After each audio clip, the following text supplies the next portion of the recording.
So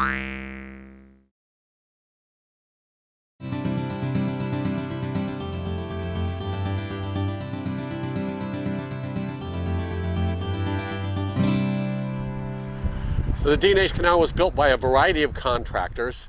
So you'll see a variation of materials depending on what was easily supplied locally, and sometimes construction, although a lot of it was dictated by the engineers. Things like bridge abutments show more variability. It makes sense. You just needed something to put the bridge on, didn't you?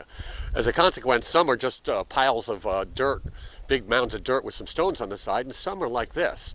We're looking at Richardson's Bridge here, and just south of the Orange-Sullivan border here.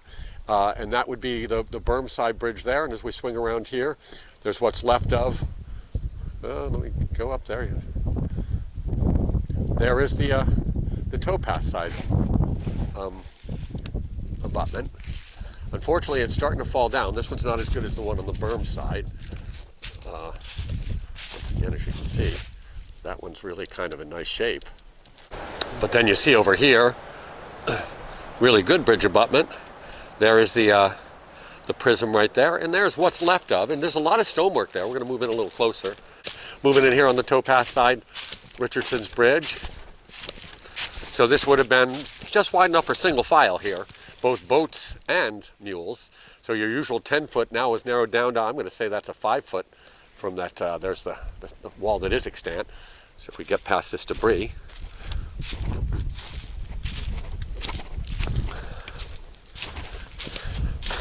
then we come along here.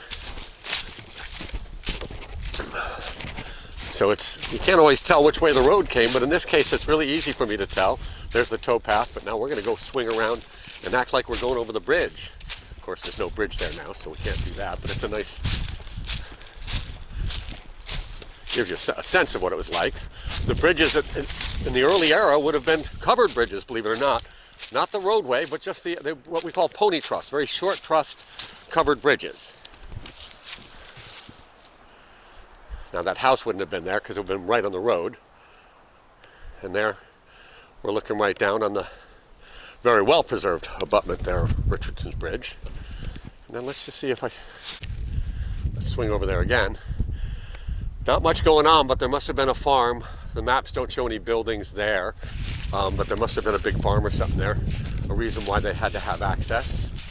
And then, thank goodness I have these old maps, because in an earlier take, I didn't realize what I was looking at over here. There was a guard gate, so this stonework, and I'm yet to see, this stonework is at the site of a guard gate. The guard gate, they were on the 17-mile summit level. A guard gate would be a spot where you could close off the canal and drain a section of it without losing water in the whole section.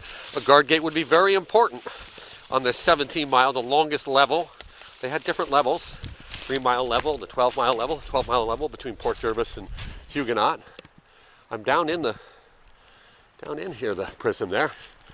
And there is a stone wall for the guard gate right there. I don't, and then at the base of that tree right there.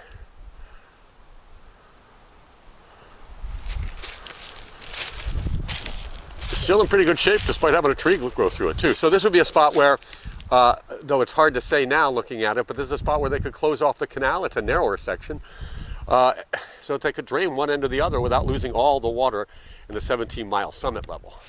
Now let's go swing around looking down the prism. One more look at the guard gate wall. And now the bridge from what would have been 6 foot of water for 70 some odd, probably 50 to 60 years, 6 foot of water. 1850 when they enlarged to that greatest depth. They maintained from that time. Actually, they didn't get to 6 foot in 1850. It took them a couple years. Couldn't put as much coal in there.